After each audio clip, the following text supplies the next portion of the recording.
Hər vaxtınız xeyir, kanalımıza xoş gəldiniz. Bugün kanalımızda təbii balı saxtasından necə ayırmaq olar, onu sizə çəkib göstərəcəm. Gördüyünüz kimi bal yarmarkasından 2 banka bal almışam. İndi onları yoxlayacağım.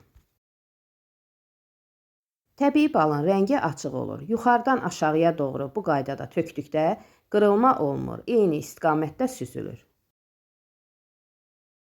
İndi isə digər balı yoxlayaq.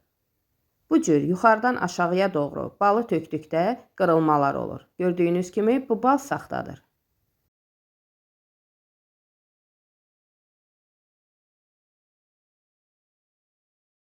Bu balı yoxlamağın birinci üsuludur. İkinci üsulla isə qaynar su götürmüşəm. Adi qaynar suya 1 çay qaşığı qədər bal əlavə edib qarışdırıram. Təbii balı suya əlavə etdikdə rəngi bulanır.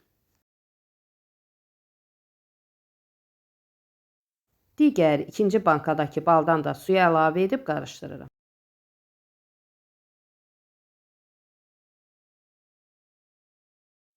Saxta balı suya əlavə etdikdə suyun rəngi digərinə nisbətən açıq qalır. Görürsünüz fərqi.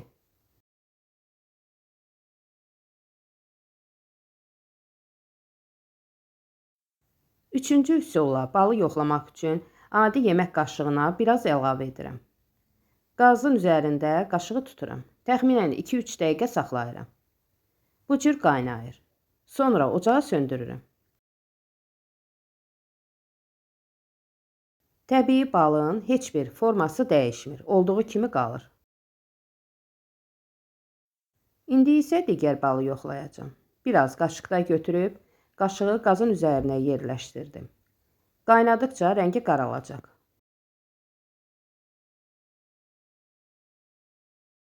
Görürsünüz, tərkibində şəkər olduğu o dəqiqə bilinir.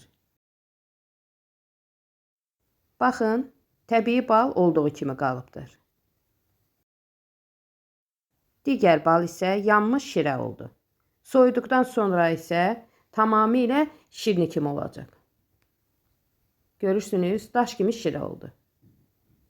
Bu üsulla asanlıqla təbii balı saxtasından ayırmaq olar. Digər dördüncü üsulla isə balı bu cür yoxlayıram. Qaşığa biraz əlavə etdikdən sonra yanmış kibriti balın içərisində saxlayıram. Görürsünüz, yanmağa davam edir. İçərisində şirə, əlavə bir qatqı maddəsi yoxdur. Demək, bu bal təbiidir.